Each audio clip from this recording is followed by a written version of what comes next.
Bonjour à tous et bienvenue chez Bourse Profit pour cette nouvelle vidéo. Aujourd'hui, on va parler d'un sujet qui vous intéresse certainement, c'est le sujet des horaires en trading. Quelles sont les heures où l'on peut trader? On va commencer par le marché du Forex, tout simplement le marché des devises qui fonctionne par paire de devises, une devise contre une autre devise, l'euro contre le dollar par exemple. Faut savoir que ce marché va présenter une qualité assez intéressante pour les traders particuliers, c'est le fait qu'il soit ouvert 24 heures sur 24 et cela 5 jours sur 7. Donc, de l'ouverture le dimanche soir au vendredi soir, on peut passer des ordres sur le marché du Forex. Donc ça, c'est vraiment pas mal pour les traders indépendants, parce que ça va s'adapter un petit peu assez facilement à toutes les disponibilités que les gens vont avoir.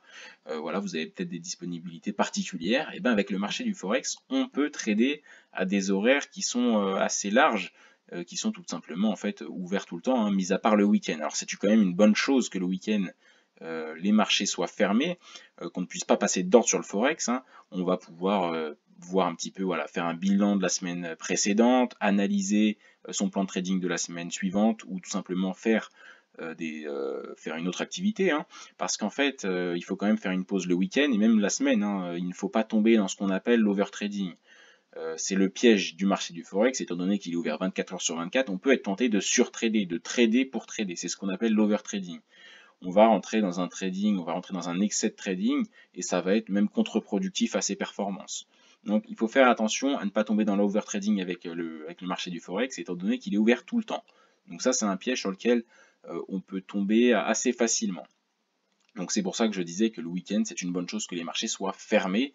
Sinon, on pourrait encore plus facilement tomber dans l'overtrading, étant donné que le week-end, voilà, parfois on fait pas grand-chose, donc on pourrait, voilà, tout simplement tomber dans ce piège-là encore plus. Maintenant, il faut savoir que le week-end, vous pouvez le mettre également à profit, comme je l'ai dit, en analysant la semaine précédente et en faisant un plan de trading sur tout simplement la semaine qui arrive. Donc voilà, on peut mettre à profit le week-end. Il faut également penser à penser justement à autre chose pour essayer d'être meilleur quand on va trader, d'être plus concentré, donc de bien distinguer les différentes activités qu'on fait. Voilà, ça c'est un petit conseil en dehors des horaires sur le marché. Également, il y a un autre piège sur le marché du Forex, c'est le fait qu'il soit tout simplement ouvert 24 heures sur 24, mais ça ne veut pas dire qu'on peut le trader de manière bénéfique 24 heures sur 24. Parce qu'un marché va être intéressant à certains moments. Il n'est pas intéressant tout le temps. Parfois, il va être un petit peu mou et puis parfois, il va proposer des opportunités.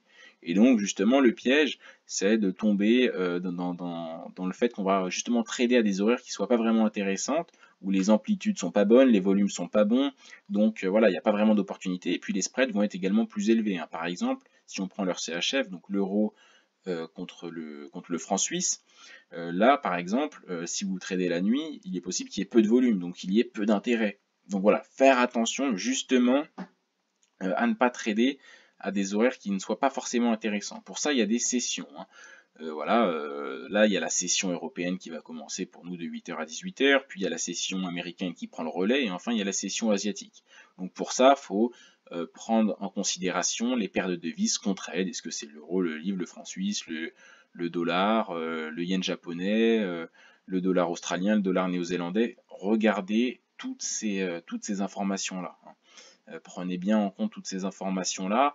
Et puis ensuite, vous allez voir qu'à certaines sessions, il y a des paires de devises qui vont présenter un intérêt plus important qu'à d'autres sessions. Donc voilà, tout simplement s'informer, voir les paires de devises qu'on aime trader, qu'on aime manipuler, et puis regarder également les mouvements que votre paire de devises va proposer en fonction tout simplement des différentes sessions. Donc ça, c'est pour trader le Forex. Il faut bien différencier les sessions. Alors voilà, il y a trois principales sessions qui se dégagent, session européenne, américaine, asiatique, qui sont bien évidemment décalées. Alors parfois il y a deux sessions qui vont qui vont avoir un moment où tout simplement les deux sessions vont être juxtaposées. Donc là, ça peut être intéressant, ça peut donner lieu à des mouvements intéressants.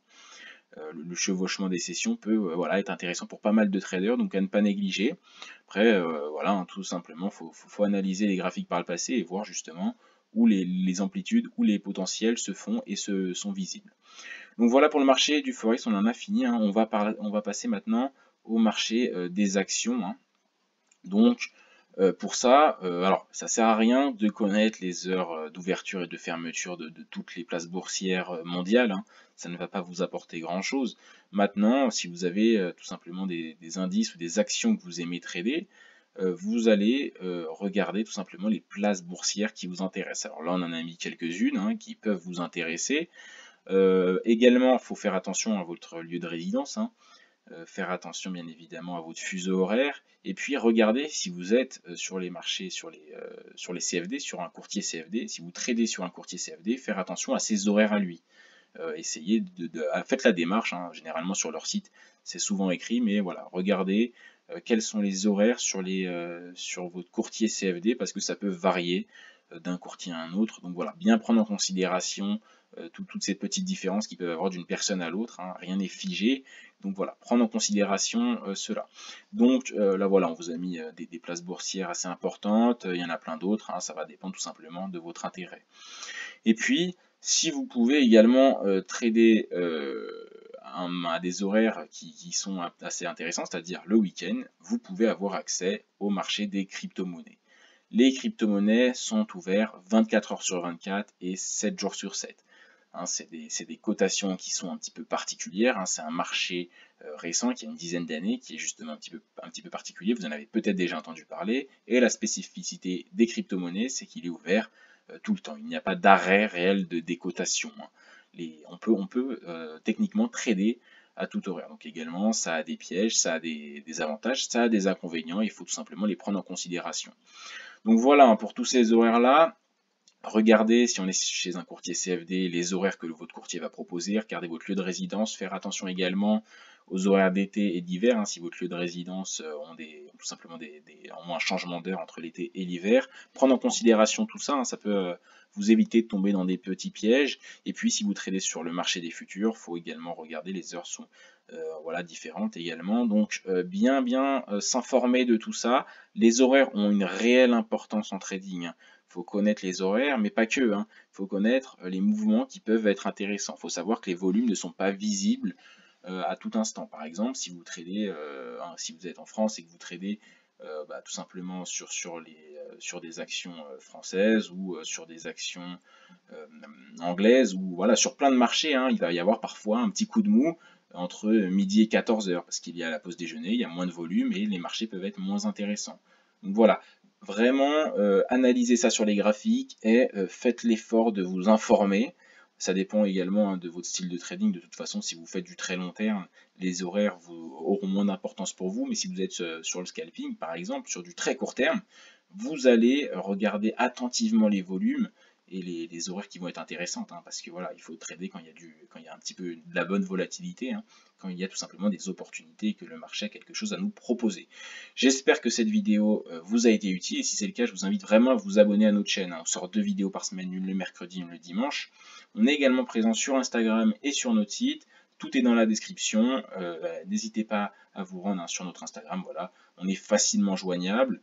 Et puis également dans la description, on vous mettra voilà, le lien du site où on propose une formation gratuite hein, de plusieurs heures pour vous donner les bases, les fondamentaux en trading. Merci de m'avoir écouté et à une prochaine vidéo.